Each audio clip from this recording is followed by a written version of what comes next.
Hi guys, good morning to all of you friends. मैं पुरुषोत्तम कुमार गुप्ता आप सबकी इस पुरुषोत्तम क्लासेस दाऊद नगर में बहुत बहुत धन्यवाद है और मैं दिल से थैंक यू कहना चाहता हूं। गाइज, आप सबके डिमांड पर मैंने सबसे पहले वीडियो मैथ को डाला हूं, लेकिन आप सबका कहना था कि सर मैथ ही नहीं, हम सबको आप तो फिजिक्स भी पढ़ाते थे, तो फिजिक्सवा कौन डालेगा सर? तो नहीं, मैं आ गया हूं। अब फिजिक्स लेकर भी आपको फिजिक्स भी पढ़ाऊंगा। आप देखते रहिए कि फिजिक्स में मैं आपको गॉस लॉ, उधर आपका दो इलेक्ट्रोस्टैटिक जो है मैंने खत्म कर चुका हूं। आज जो मैं टॉपिक्स पढ़ाने जाऊंगा गाइज आपका ऑनलाइन क्लास में, वो कैपेसिटर होगा। और कैपेसिटर में पहला जो हम टॉपिक देखेंगे कि कैपेसिटर है क्या सर, कैपेसिटर में हम लोग क्या क्या चीज के बारे में हम पढ़ेंगे।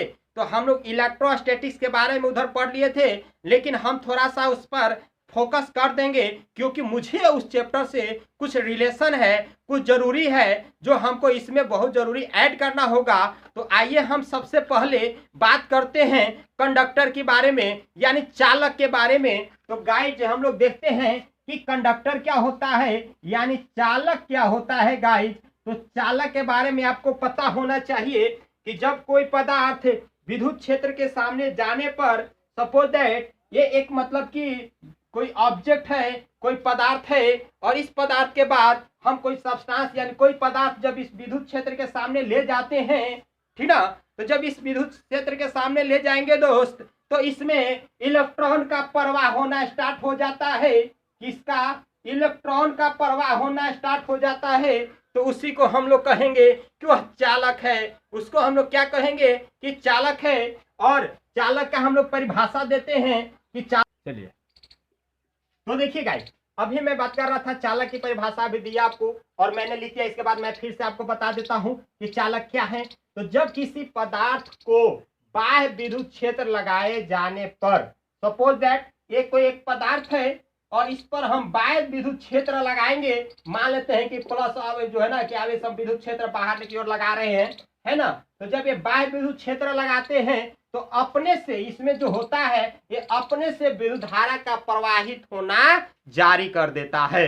तो अपने से विद्युत धारा का प्रवाहित होना जब जारी कर देता है तो उससे हम कहते हैं चालक, है ना। एक और भाषा इसमें समझ जाओ, अर्थात मतलब यह होता है कि इसमें इलेक्ट्रॉन का संचरण होती है, यानी इलेक्ट्रॉन का प्रवाह होता है। और जब किसी भी परिपथ या किसी भी सर्किट या किसी भी पदार्थ में इलेक्ट्रॉन का प्रवाह होना ही चालक कहलाता है। अगर इलेक्ट्रॉन नहीं प्रवाह होगा तो चालक कहलाएगा जी?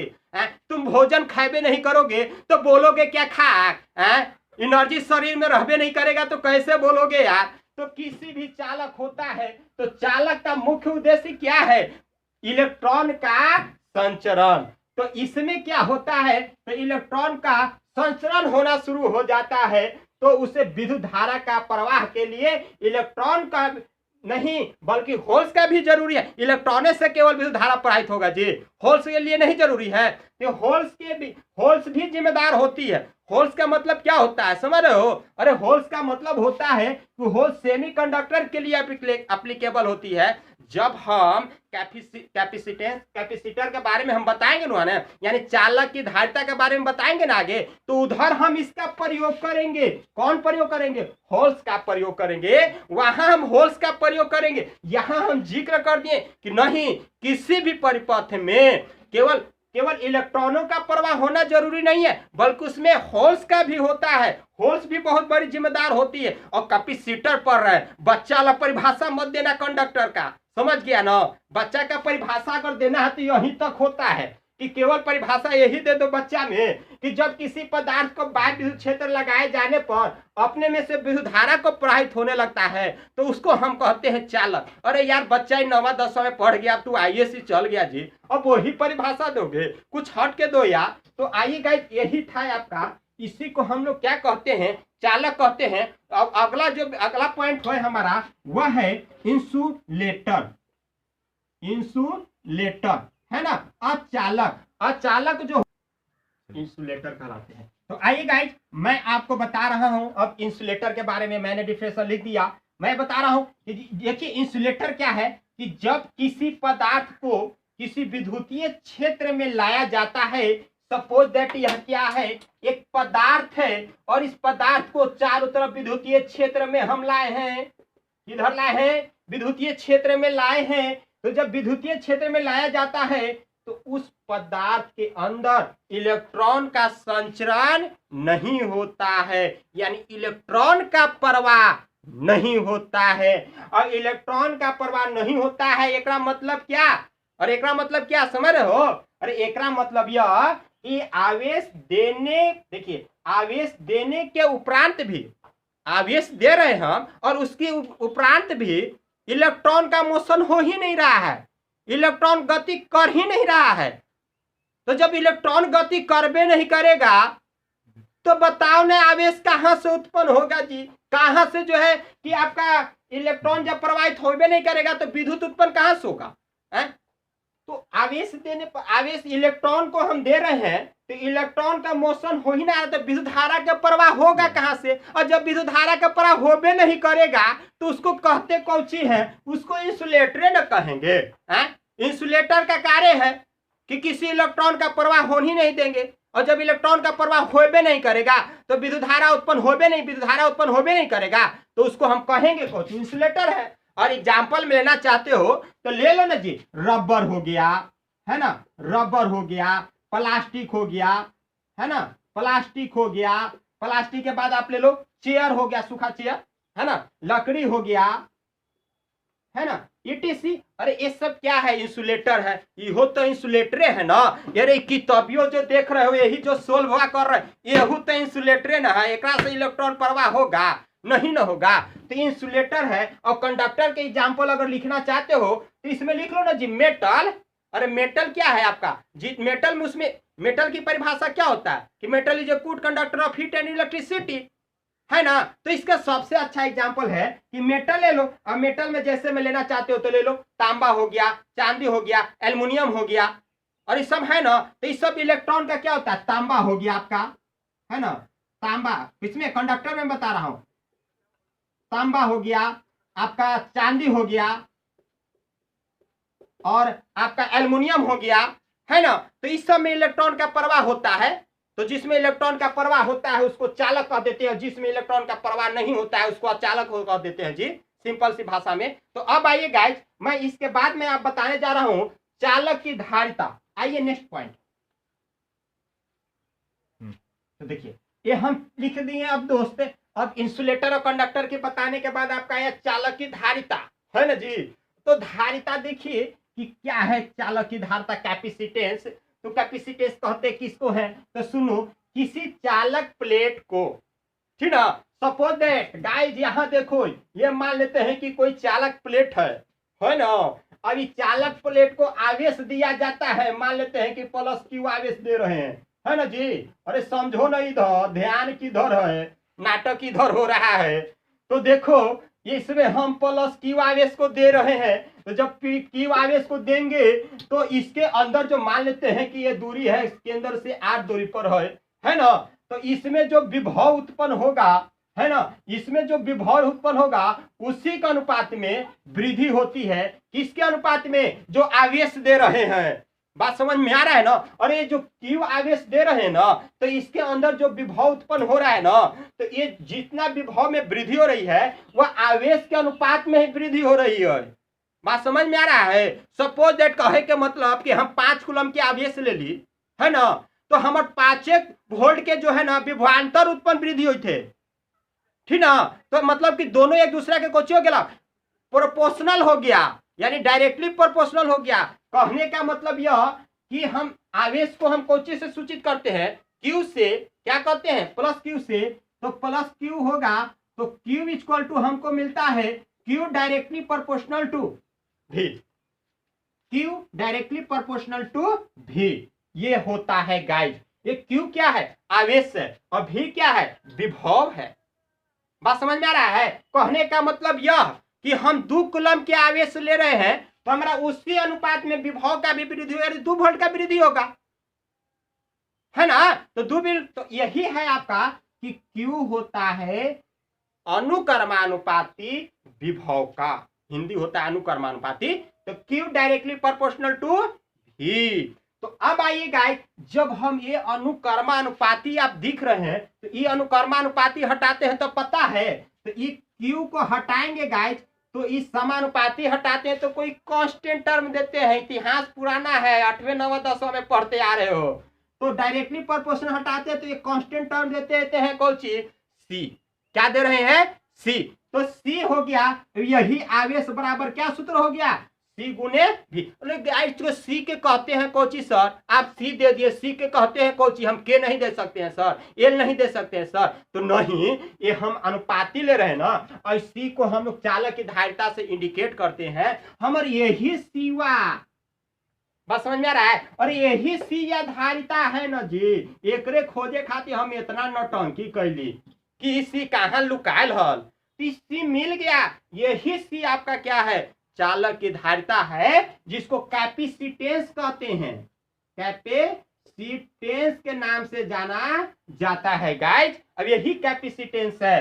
तो धारिता का मान निकालेंगे। अरे हमको आवेश बराबर ना सी भी मिला जी, तो धारिता यानी सी बराबर क्या होगा, तो सी बराबर हो जाएगा क्यू बटा भी, यानी आवेश बटा वोल्ट, विभव।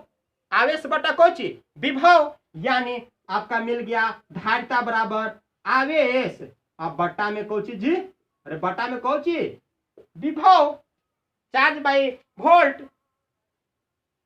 नहीं, वो जिसको हम लोग बोलते हैं कौन चीज, डाइपोल, विभव नहीं, सॉरी डाइपोल नहीं होता है, पोटेंशियल बोलते हैं, मिस्टेक हो गया, सॉरी। डाइपोल तो हो जाता है द्विध्रुव, तो डाइपोल हम नहीं बोलेंगे, मिस्टेक हो गया। इसको हम लोग बोल देंगे कौन चीज पता है, मतलब पोटेंशियल।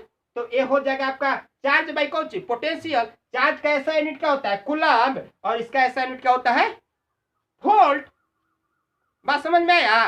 तो ये मिल गया आपको, यानी धारिता बराबर क्या मिला, आवेश बटा विभव, आवेश बटा कौन चीज, विभव। तो आइए गाइस, अब हम पढ़ते हैं द एसआई यूनिट, यानी धारिता का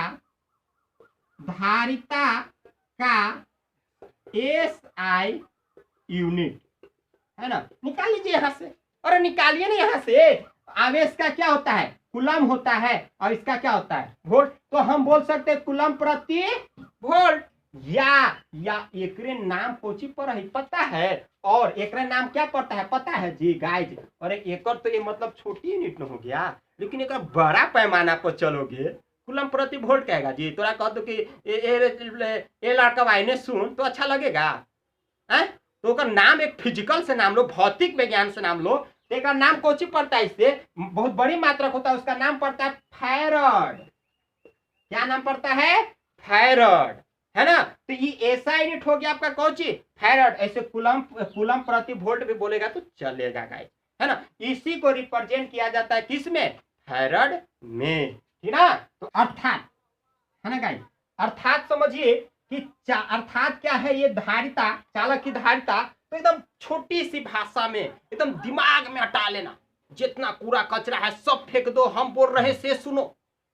हम बोलते हैं 100% करेक्ट बोलेंगे, जो बोल रहे हैं उसको सुनो बस। और देखो क्या है, तो चालक का विभव में, सपोज दैट इस चालक का एक विभव है ना। अब इस विभव में हम 1 वोल्ट, ठीक है, 1 वोल्ट की वृद्धि के लिए 1 वोल्ट हम इसमें दे रहे हैं, और उस 1 वोल्ट की वृद्धि के लिए जितना आवेश देना होता है, ठीक ना।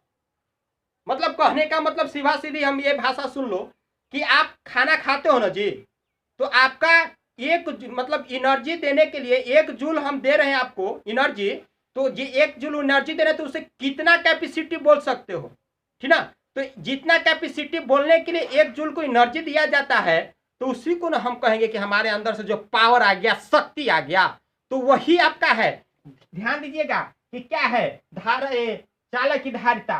तो चालक का विभव में, ठीक ना, 1 वोल्ट की वृद्धि के लिए, ठीक, चालक का यह विभव है, इसमें 1 वोल्ट वृद्धि के लिए, मतलब 1 वोल्ट का विभव बढ़ाने के लिए, सीधा सीधी 1 वोल्ट का विभव बढ़ाने के लिए जितना आवेश दिया जाता है, उसी को हम लोग क्या कहते हैं, चालक की धारिता कहते हैं। बात समझ में आ रहा है, चालक की क्या कहते हैं हम लोग, धारिता कहते हैं, 1 वोल्ट वृद्धि करने के लिए जितना आवेश की आवश्यकता होती है उसे हम चालक की धारिता कहते हैं। और छोटा सा भाषा में आप एकदम लिख लीजिएगा, ठीक ना, छोटा सा भाषा में आपको हम बता देते हैं, ठीक ना, कि देखिए अब हम इसको और एक परिभाषा में लिखते हैं, एकदम छोटा सा भाषा में आप समझ जाइए कि चालक की धारिता क्या है। तो चालक की धारिता एकदम होता है कि आवेश ग्रहण करने के लिए करने की क्षमता का माप होता है। चालक की धारिता मतलब हम कितना आवेश ग्रहण कर रहे हैं, बात समझ में आ रहा है। हम 10 कूलम का आवेश ग्रहण कर रहे हैं, 20 कूलम का आवेश ग्रहण कर रहे हैं, ठीक ना। तो हम जितना आवेश ग्रहण कर उस क्षमता है, तो उसका माप कैसे किया जाता है? अरे पता है माप कैसे किया जाता है? माप किया जाता है चालक की धारिता ही कहलाता है ना। तो माप करने के लिए कितना, मतलब कि चालक की धारिता उसके आवेश ग्रहण करने के लिए, ठीक ना, करने की क्षमता का माप ही पॉइंट में बता रहा हूं। तो अर्थात कहने का मतलब धारिता जो है आवेश का स्टोर करने का कार्य करता है, यानी जमा करने का कार्य करता है। कितना आवेश हम जमा कर रहे हैं, बात समझ में आ रहा है? अब कहने के मतलब कि रोज 4 गो रोटी खाओगे तो एनर्जी ज्यादा होगा, 1 किलो चावल खाओगे एनर्जी घट जाएगा। पता है क्यों? अरे चावल में कोई विटामिन हुआ है, जितना रोटिया में विटामिन हुआ है, तो रोटिया क्या करता है? आवेश को कंजर्व करता है, आवेश को स्टोर करता है, समझ रहे हो? इसलिए रोटी पर ज्यादा ध्यान देना। रोटी खा खा के हम दुबरा लिया, चावल खा खा के हम दुबरा ली, सॉरी, चावले के हम या भूख मरी, ठीक ना। चावल ना मिला तो हमरा ना पेट भरे है, तो हमारा वाला हाल ना करिए तो नहीं। तो आइए गाइज, अर्थात मतलब नोट ये आपको स्टार में बता दिया गया है कि चालक की धारिता उससे आवेश ग्रहण करने की क्षमता का माप है, जिस अर्थात इसका होता है धारिता आवेश का स्टोर करने का कार्य करता है। तो आइए गाइज, हाँ हेलो गाइज, आपको पता नहीं हो रहा होगा कि सर ये पॉइंट ये सब ये धारिता के पॉइंट नहीं गाइज, हम इसका ये परिभाषा यूज किए किसके लिए?